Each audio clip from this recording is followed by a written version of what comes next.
Tervetuloa ehdokkaat Pekka Haavisto ja Alexander Stubb. Kiitos. Kiitos. Ja oikein paljon onnea toiselle kierrokselle pääsystä. Kiitos siitäkin. Ensimmäiseltä kierrokselta opimme, että te olette varsin samanmielisiä ehdokkaita, ainakin mitä tulee ulkopolitiikkaan, eli siihen presidentin varsinaiseen leipälajiin. Alexander Stubb, mikä on tärkein ero sinun ja Pekka Haaviston välillä?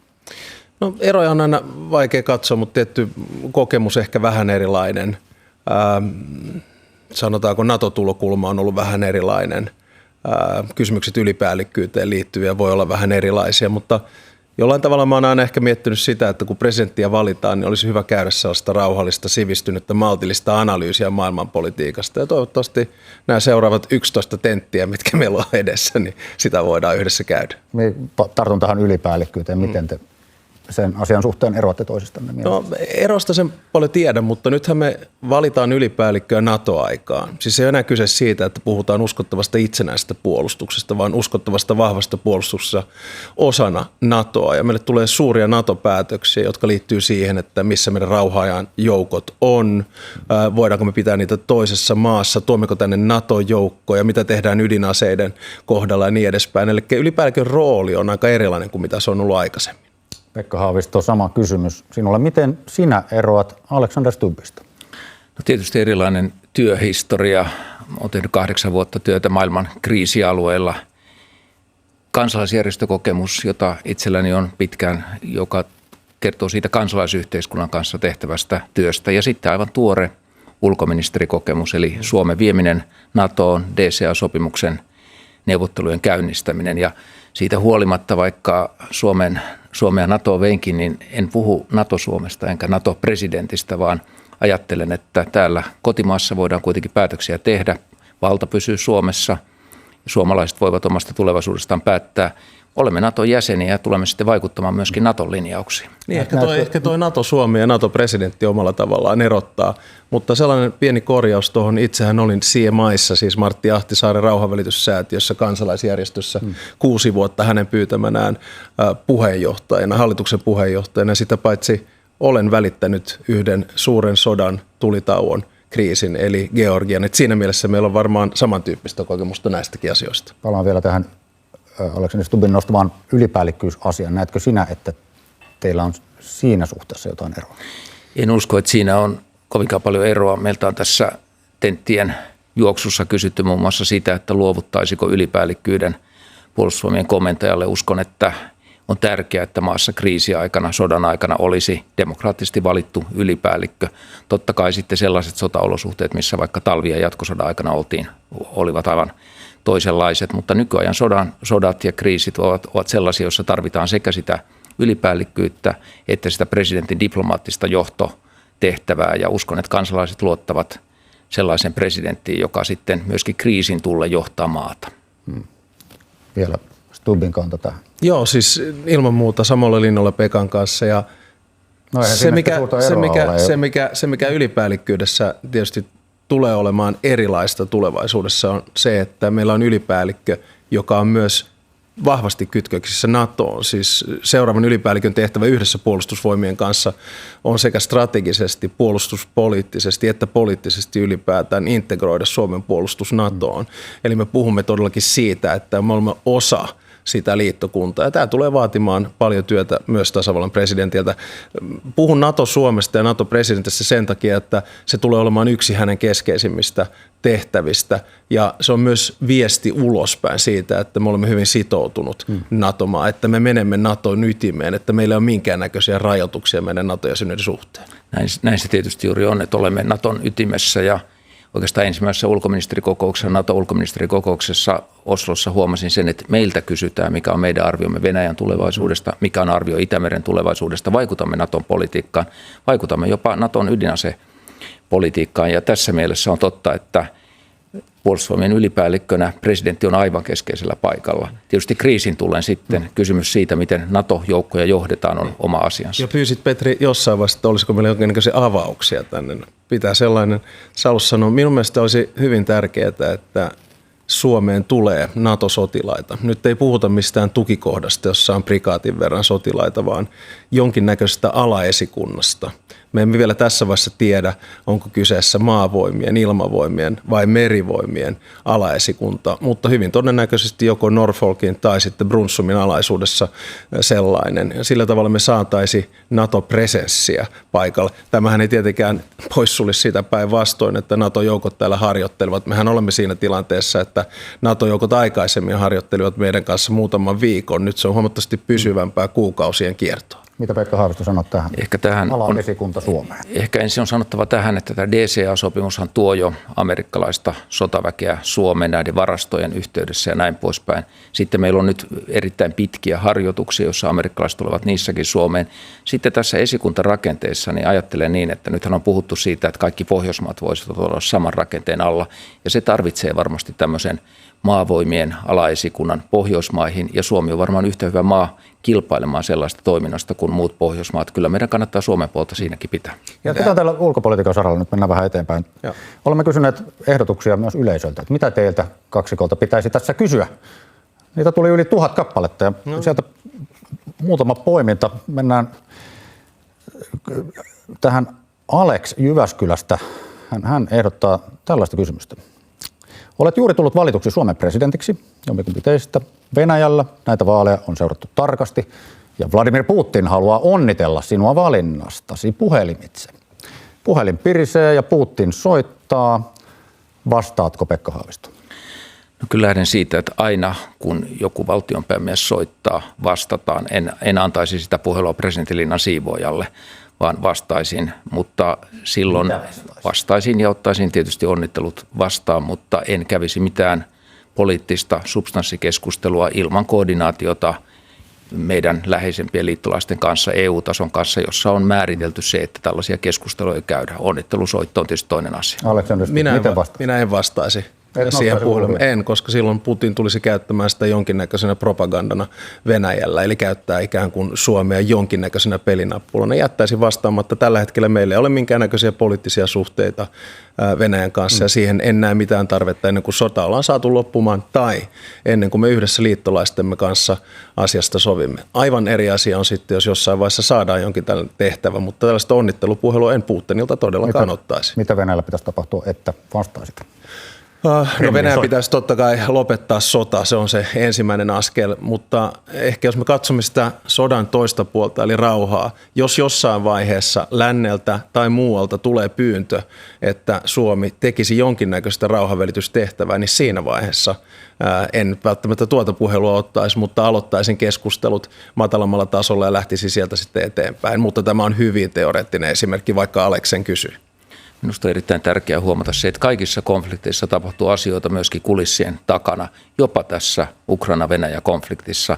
Ja on tärkeää, että olemme osa tätä tietysti yhteistä rintamaa EUn ja Naton kanssa tässä tilanteessa, mutta voi olla sellainen tilanne, että meille tulee tehtävä seurata tarkemmin jotakin, mitä on menossa kulissien takana. Ja presidentin täytyy näistä asioista tietää. Emme voi olla vain julkisen tiedon varassa.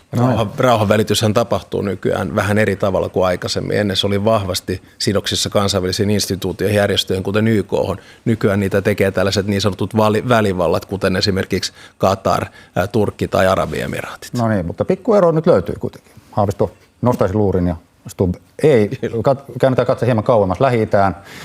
Suomen hallitus on päättänyt jäädyttää palestiinalaisalueiden humanitaarista apua hallinnoivan YK-järjestön eli UNRWA:n rahoituksen sen jälkeen, kun Israel syytti järjestön työntekijöitä osallisuudesta tähän Hamasin lokakuussa tekemään julmaan terrorihyökkäykseen. Oliko tämä oikea päätös, Alexander Stubb? Tilanne on vakava ja kriittinen. YK:n pääsihteeri on vedonnut kaikkiin YK:n jäsenmaihin siitä, että apu voidaan viedä perille. Toivon henkilökohtaisesti, että selvitetään tämä asia mahdollisimman nopeasti ja pidetään huoli siitä, että apu menee perille. On hyvin tärkeää, että ulko- ja turvallisuuspolitiikassa ei tehdä liian nopeita päätöksiä. Tässä päätöksessä, sanotaanko näin, emme vielä tiedä, oliko se oikea vai väärä. Nopea se oli, pidän sitä oikeasuuntaisena. Eli oli oikein jäädyttää UNRWA:n rahoitus. Kyllä, koska meidän seuraava rahoituserä taitaa lähteä joskus huhtikuun puolella. Sen takia on tärkeää, että tämä saadaan selvitettyä mahdollisimman nopeasti, koska se on yksi tärkeimmistä kanavista, jolla saadaan apua Gaasalle, jota siellä pahasti tarvitaan. Pekka Haavisto, sama kysymys. Oliko se oikea ratkaisu jäädyttää nämä rahat? Olen tässä Aleksin kanssa eri mieltä. Eli Anteeksi, mutta sähän sanoit... Odota hetki. Antaa Pekka Haavisto. Eli kun olen seurannut tätä tilannetta, miten YK:n pääsihteeri on tähän reagoinut, hän on vedonnut tämän avun jatkumisen puolesta. YK on vastuussa siitä, että Gazan alueelle saadaan humanitaarista apua. YK:n pääsihteerinä, mikäli UNRWA ei voi tätä apua antaa, hänen täytyisi nimetä joku toinen organisaatio, OCHA, WFP tai joku muu sitä apua kanavoimaan. Ja Suomen ja muiden avunantajien pitäisi sitten antaa nämä varat tällaisia reittejä pitkin. Minusta se, että jättää ihmiset kärsimään, kunnes ehkä tämmöinen YK-selvitys puolen vuoden päästä tulee valmiiksi, niin se on väärää politiikkaa. Vastuu on YK:n pääsihteerillä ja Suomenakin kutsuisin nämä avunantajamaat nyt yhteen miettimään, mikä on se politiikka, jolla saadaan se apu jatkumaan kaikesta tästä UNRWAn väärinkäytöksestä huolimatta. Eikö nämä syytökset pidä ottaa vakavasti? Syytökset pitää ottaa vakavasti ja on erittäin vakava syytös YK-järjestöä kohtaan, että joku sen työntekijöistä osallistuu terroristiseen toimintaan, mutta siinä ei saa sijaskärsijänä silloin ollut nämä Gazan humanitaarisen avun tarvitsijat. Osa Euroopan maista tosiaan jäädytti rahoituksen, kuten Suomi, mutta osa ei, esimerkiksi Norja, Irlanti. Joo. Eli monet meidän verrokkimaista teki tämän, mutta nyt mä ehkä kysyn tällä tavalla, koska minusta ulko- ja turvallisuuspolitiikassa on hyvinkin tärkeää, että toimitaan maltillisesti ja rauhallisesti. Nyt, jos en ole ihan väärässä, niin Pekka, sunnuntaina sä sanoit, että hallitus teki oikean päätöksen jäädyttäessään tämä. Sanoitko näin? Sunnuntain jälkeen selvitin tämän tilanteen, mikä on YK:ssa. Sunnuntaina näin? Sunnuntaina sanoin, että tässä tilanteessa, jossa selvitetään tätä, niin tämä pitää ottaa vakavasti, mutta nyt omilla tiedoillani on se, että nämä maksuosuudet loppuvat helmikuussa ja nämä ihmiset, joita siellä on nyt kymmeniä tuhansia tämän avun varassa, eivät voi jatkaa tässä tilanteessa ja YK:lla on myös muita reittejä tämän avun kanavoimiseen. Joo, mä päätin olla ottamatta kantaa sunnuntaina, koska mä en tiennyt tarpeeksi yksityiskohdista ja mun ymmärtääkseni Lee Anderson oli ainoa, joka sanoi, että päätös oli väärä. Pidän tätä päätöstä tässä vaiheessa oikean suuntaisena ja toivon, että ratkaisu löytyy. Ulko- ja turvallisuuspolitiikassa ei pidä koskaan tehdä hätiköityjä päätöksiä. Mutta humanitaarisessa avussa täytyy katsoa, että syyttömät eivät joudu kärsimään. YK-järjestöjen rahoitus on tosiaan hallituksen käsissä tämän työnjaon mukaan. Onko tämä asia, johon presidentin ylipäätään pitäisi ottaa kantaa?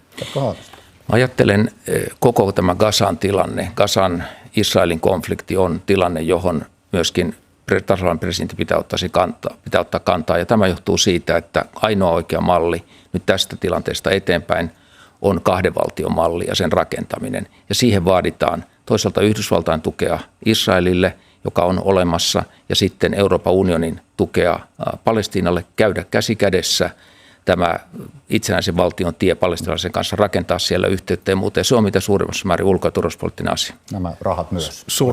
Suurin ongelma meillä tällä hetkellä on eskalaatiovaara tuolla alueella. Eli ollaan tilanteessa, jossa Iranilla on niin sanotusti narut käsissä, eli he ohjaavat Huteja Jemenissä, he ohjaavat Hamasia Gazassa ja he ohjaavat Hizbollahia Libanonissa. Ja nyt nämä 3 terroristiorganisaatiota ovat saaneet aseman, joka on huomattavasti vahvempi, mikä meillä on aikaisemmin ollut. Esimerkiksi Hutit, heidän asemansa tällä hetkellä on se, että arabivaltiot ovat joutuneet valitsemaan tien, jossa he ovat hiljaa, eivät puutu tähän asiaan, koska arabimaissa ihmiset tukevat niin vahvasti palestiinalaisvaltiota. Se, mitä tässä tilanteessa tietysti toivon, kun Yhdysvallat on osittain pois pelissä vaalien takia, on se, että Eurooppa ja arabimaat tekee yhteistyötä ja jossain vaiheessa päästään tämän kriisin seurauksena ei vaan tulitaukoon ja rauhaan, mutta erityisesti todellisiin neuvotteluihin, poliittisiin neuvotteluihin kahden valtion mallista. Mennään sitten, puhutaan vähän uusista tai vanhoista liittolaisistamme. Yhdysvallat teloitti viime vuonna 24 kansalaistaan. Viime viikolla Alabaman osavaltiossa teloitettiin typpikaasulla murhasta tuomittu mies. Hänen kuolinkamppailunsa kesti melkein puoli tuntia todistajien mukaan. Yhdysvallat on nyt lähimpiä liittolaisiamme tässä uudessa tilanteessa. Pekka Haavisto, ottaisitko sinä presidenttinä nämä teloitukset puheeksi Yhdysvaltain johdon kanssa? Kyllä ottaisi, ja ulkoministeritasolla on myöskin näistä epäinhimillisistä rangaistuksista keskusteltu.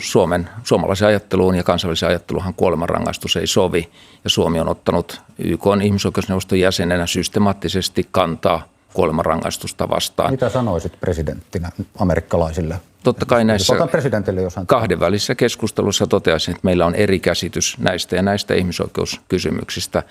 Tämä on aivan normaalia ulkopolitiikkaa. Tätä tehdään myöskin sellaisten maiden kanssa ja ehkä ennen kaikkea sellaisten maiden kanssa, jotka ovat liittolaisia tai hyviä kumppaneita. Ei voi olla niin, että kritisoimme vain vihollisia tai sellaisia, joiden kanssa meillä ei ole hyvät välit ja sitten ummistamme silmämme liittolaisten ongelmilta. Hyvä ihmisoikeuspolitiikka edellyttää, että ollaan samalla standardilla kaikkien kanssa. Alexander Stubb, miten sinä toimit?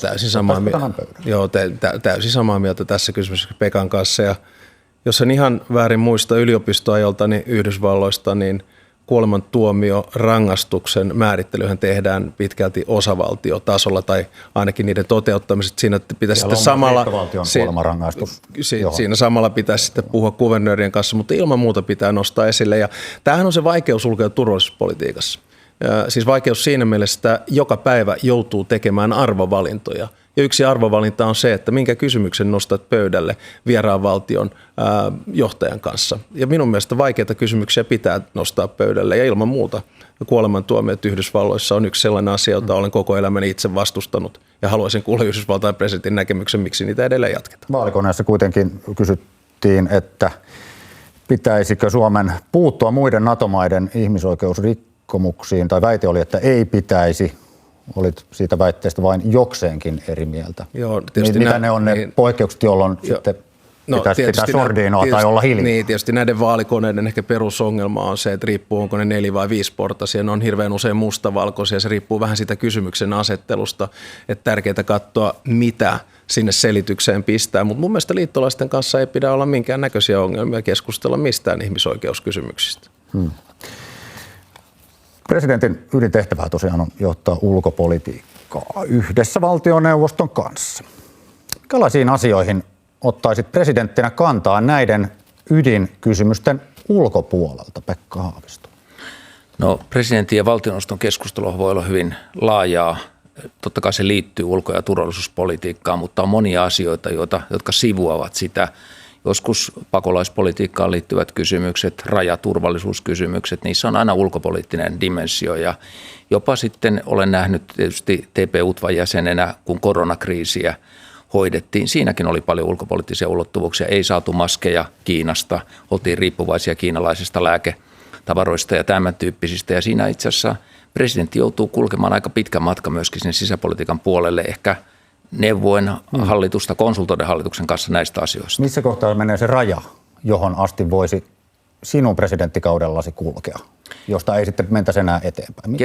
Millaisia olisivat ne kysymykset? Keskustelut tietysti ennen kaikkea pääministerin kanssa, ulkoministerin kanssa, nehän voivat koskea monia eri asioita. Usein neuvotkin ovat arvokkaita ja niitä presidentti voi antaa. Totta kai sitten presidentin valtaoikeuksien puitteissa ottaisin tämän rajan, mutta otan tässä EU-päätöksenteon pienen ongelmallisuuden, kun EU päättää vaikka asevientikielloista tai sanktioista Venäjää kohtaan tai tuesta Ukrainalle.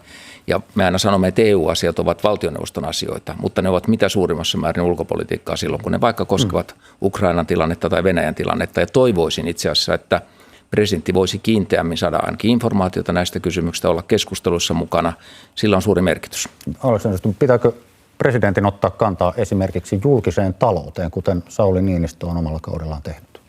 No, presidentillä on täys sananvapaus ja hän voi ottaa kantaa mihinkä haluaa, mutta kyllä itse ajattelen niin, että kaikista tärkeintä on se, että tasavallan presidentti keskittyy ydintehtävänsä. Ja minkä takia? Sen takia, että tällä hetkellä meillä on sota Ukrainassa, meillä on sota Gazassa, meillä on Yhdysvaltain vaalit tulossa, meillä on vaikea turvallisuuspoliittinen tilanne. Toki sitten, jos katsotaan talouspolitiikkaa turvallisuuskannalta, niin silloin voi. Itse istuin 8 vuotta ulko- ja turvallisuuspoliittisessa valiokunnassa ja opin hyvin näkemään, millä tavalla esimerkiksi presidentti Tarja Halonen ja presidentti Sauli Niinistö toimivat ja mihin he ottivat kantaa. Nyt täytyy muistaa, että noissakin asioissa niin ihmiset keskustelevat. Kaiken keskustelun ei tarvitse tapahtua julkisuuden kautta. Itse koin hyvinkin hedelmälliseksi sen, että pystyin keskustelemaan pitkiä aikoja ulkoministerinä presidentti Halosen kanssa ja myöhemmin sitten pääministerinä, valtiovarainministerinä Niinistön kanssa. Ja ne on sellaisia diskreettisiä keskusteluja. Tulkistenko oikein, että pitäisit niin sanotusti sordiinoa julkisen talouden suhteen julkisissa puheenvuoroissa? Joo, en lähtisi hirveästi neuvomaan, mutta ottaisin esimerkiksi yhdestä neuvosta vaarin, jonka tasavallan presidentti piti tuossa uuden vuoden puheessa. Hän oli oikeassa siinä, että tällä hetkellä meidän talous ja talouspolitiikka on liian katkonaista. Se vaihtelee joka 4. vuosi. Yksi hallitus kuluttaa, seuraava leikkaa ja sitten taas kuluttaa. Eli siihen täytyisi saada jonkinnäköinen jatkumo, ja hän ehdotti tällaista parlamentaarista jatkumoa. Pekka Haavisto, julkinen talous ja presidentin. Yksi asia, joka liittyy tähän talouteen, on tietysti se, että talous on hyvin pitkälle myös turvallisuuspolitiikkaa. Miten riippuvaisia olemme eri taloussuhteista tai miten taloutemme jaksaa, siitä riippuu, miten saamme esimerkiksi meidän puolustusteollisuutta kehitettyä tai puolustuksen kuluja katettua, ja näillä on suuri merkitys, ja siinä mielessä tämä ulkopoliittinen dimensio taloudessa kuitenkin kuuluu presidentille. Eli puhuisit ehkä enemmän taloudesta julkisesti, jos nyt voisin puhua taloudesta silloin, kun sillä on tämmöinen kiinnekohta meidän kansalaisten hyvinvointiin ja siihen, miten julkinen talous pärjää. Palaan vielä näihin yleisökysymyksiin. Tosiaan yleisöä kiinnostaa monenlaiset asiat, mutta nostetaan sieltä vielä yksi. Ymmärtääkseni teidän molempien kotimaan osoitteenne ovat muutaman kilometrin säteellä Presidentinlinnasta, Kulosaari ja West End. Menikö oikein? No, pidetään nyt nämä vähän turvallisuussyistä piilossa, mutta kuitenkin. Miten ihmeessä te aiotte vakuuttaa sen Kehä kolmosen ulkopuolisen Suomen siitä, että te olette oikeat henkilöt edustamaan myös heitä? Alexander Stubb. No, kyllähän kaikki lähtee siitä, että tasavallan presidentti on yhdistävä tekijä. Ihan samalla tavalla kuin tasavallan presidentti Sauli Niinistö on ollut. Hän kuuntelee, hän välittää, hän keskustelee, hän matkustaa. Ja sitähän me nyt tehdään esimerkiksi tämän vaalikampanjan aikana. Ja se on häkellyttävää, miten paljon hienoja kohtaamisia, tapaamisia ympäri maata on. Ja itse tietysti, kun olin politiikassa sen 20 tai 15 vuotta ja sitten otin taukoon, niin silloin tuli kierrettyä maata halkipoikki ja pinoin. Ja ehkä yksi hienoimpia kokemuksia, mikä minulla oli, kävin noin 150 koulussa vuosien varrella. Tämän tyyppistä toimintaa jatkaisin, koska mä oon sitä mieltä, että aika usein politiikassa ikään kuin väitetään, että ymmärretään jotain toista. Minusta se tulokulma on väärä. Sä voit kuunnella ja välittää, mutta se, että väität ymmärtäväsi tarkkaan, mitä toinen ihminen ajattelee, niin siinä on jotain, joka ainakin omaan ajatteluuni ei toimi. Pekka Haavisto, olet tässä ehkä aavistuksen altavastaajan asemassa nyt tällä toisella kierroksella. Miten sinä vakuutat äänestäjät siitä, että tiedät, mitä tapahtuu tuolla maakunnissa, taantuvissa maakuntakaupungeissa, maaseudulla? Minulla on hyvin vahva tuntuma siitä, että ihmiset haluavat juuri näistä kysymyksistä puhua. Ja olen käyttänyt esimerkkinä miestä Ivalossa, joka sanoi, että hänen talonsa on 50 kilometrin päässä rajasta. Hän kysyi minulta, että myynkö? Mä sanoin, että älä nyt hyvä mies taloas myy, että kyllä me raja pidetään paikalla. Mutta hänellä oli huoli tästä, mitä tapahtuu turvallisuudessa. Ja olen kuunnellut näitä huolia, olen kuunnellut ihmisten terveyteen ja terveydenhuoltoon liittyviä kysymyksiä, koulujen tilasta kysymyksiä, autioituvien kylien tilanteesta kysymyksiä, huonoista teistä kysymyksiä. Ja minusta on erittäin tärkeää, ihmiset tietää, että presidentti ei näistä päätä, mutta he haluavat, että presidentti tietää, missä maa makaa. No niin, ennakkoäänestys alkaa ylihuomenna. Ylen ensimmäinen vaalitentti torstaina. Molemmille tasapuolisesti onnea matkaan vaalien toiselle kierrokselle. Kiitos. Ja kiitos tästä haastattelusta. Toiselta kierrokselta tippui 7 ehdokasta, joiden äänestäjien pitää nyt löytää uusi ehdokas. Näin ehdokkaat kommentoivat ääntensä testamentaamista eilen. Näyttää siltä, että on punavihreä vastaan liberaalioikeisto, joten hyvin mielenkiintoista. Otaksun esimerkiksi, että monella perussuomalaisella on vaikea tehdä äänestyspäätöstä. Kun suomalaiset äänestäjät pystyivät ensimmäisellä kierroksella päättämään, ketä äänestää, niin kyllä he pystyvät tekemään sen myöskin toisella kierroksella ihan ilman neuvojakin. Ja vielä semmoinen pikku täsmennys tuohon, että Riikka Purra ei tietenkään ollut itse ehdokas, vaan perussuomalaisten puheenjohtaja. Sanoin tuossa, että ehdokkaat kommentoivat. Mutta tervetuloa Tuuli Kukkonen-Frenn, politiikan toimittaja Yle Uutisista.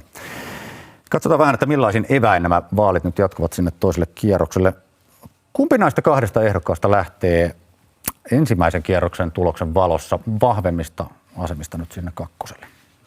No voidaan ajatella sitä äänipottia, jonka sekä ykkönen että kakkonen on saanut. Pitää muistaa, että Stubb on saanut 45 000 ääntä ensimmäisellä kierroksella enemmän kuin Haavisto. Lähtökohtaisesti tässä on Haavistolla jo kirimistä omien äänten perusteella. Mutta sitten jos mietitään sitä 1,5 miljoonan äänipottia, jonka muut ehdokkaat kuin nämä kaksi on saanut, niin siellä tietenkin kolmantena Halla-ahon äänet, neljäntenä Olli Rehnin äänet. Siinä on sellainen runsaan 1 miljoonan äänen potti. jos ne annetaan, niin ne voisivat käytännössä ratkaista kisan. Katsotaan vähän tarkemmin tosiaan näitä 1,5 miljoonaa ääntä. Meillä pitäisi olla siitä grafiikkakin näyttää katsojille. Tuossa noin jokainen pallo vastaa 100 000 ääntä. Mitä me tiedämme siitä, että miten nämä 1,5 miljoonaa voisivat sitten Stubbille ja Haavistolle jakautua toisella kierroksella? No, jos lähdetään tuosta Halla-ahon palluramäärästä yli 600 000 ääntä, ei ole sanottua, että kaikki lähtevät toisella kierroksella uurnille. Eilen juuri Riikka Purra sanoi, että kumpikaan näistä nyt toiselle kierrokselle päässeistä ei välttämättä maistu perussuomalaisten äänestäjille, joten sieltä voi jonkun verran ihmisiä jäädä sohville. Joka tapauksessa se, mitä tiedetään meidän viime viikon kannatusmittauksen perusteella, on, että kun kysyttiin Halla-ahoa äänestäneiltä, kumman taakse he asettuisivat toisella kierroksella, jos siellä olisivat juuri Stubb ja Haavisto, niin 4/5 vastasi, että Stubb on mieluisampi. Ja vaikka sieltä ei nyt lähtisikään ihan se sama määrä äänestämään, niin siellä olisi jaossa jo satoja tuhansia ääniä. Eli riippuu aika paljon siitä, että kuinka moni Halla-ahon kannattaa ylipäätään lähteä ääniä. Joo, mutta jos ajatellaan, että puoletkin lähtisi, niin siinäkin on jo kyse 100 000 äänistä. No sitten entäs sitten Olli Rehn? Hänellä tosiaan myös mittava potti tuolla 500 000 ääntä vailla ottajaa. Voisin ajatella, että Rehnin äänestäjillä on helpompi löytää jommastakummasta näistä mieluisa ehdokas. Samat taustatiedot, joita meillä oli siinä viime viikon kannatusmittauksessa, niin painottivat niin, että 2/3 olisi Stubbin takana ja 1/3 Haaviston. Eli sieltä tulisi molemmille ehdokkaille, mutta kuitenkin kun katsotaan tätä Rehnin saamaa äänipottia, niin todennäköisemmin enemmän Stubbille kuin Rehnille. No sitten vielä tosiaan nämä selkeästi vasemman siiven ehdokkaat, Jutta Urpilainen, Li Andersson, heiltä periytyy semmoinen 300 000 ääntä. Voidaanko nyt olettaa, että ne ovat Haaviston ääniä? No eivät ihan kaikki. Samalla lailla kuin mitä tuossa oli Rehnistä ja Halla-ahosta puhe, sielläkin osa olisi jopa Haaviston takana Halla-ahon äänestäjistä, niin ei ihan kaikki Anderssonin ja Urpilaisen äänistä, mutta valtaosa on sanonut, että vastannut, että Haavisto olisi mieluisampi. Mutta niin kuin sanoit, että siellä on se vajaa 300 000 ääntä, se on kuitenkin pottina sen verran vähemmän kuin näiden 3. ja 4. äänissä puhutaan yli 1 miljoonasta, niin se tuskin kääntäisi tätä ratkaisua suuntaan tai toiseen. Mainittakaa näistä päivän uutisista vielä semmoinen yllättävähkö tieto, että Vasemmistoliiton kansanedustaja Merja Kyllönen ilmoitti tukevansa tosiaan Alexander Stubbia. Näinkin voi käydä. Mutta nyt täytyy mennä eteenpäin. Kiitos paljon Tulikukka näistä tiedoista ja arvioista.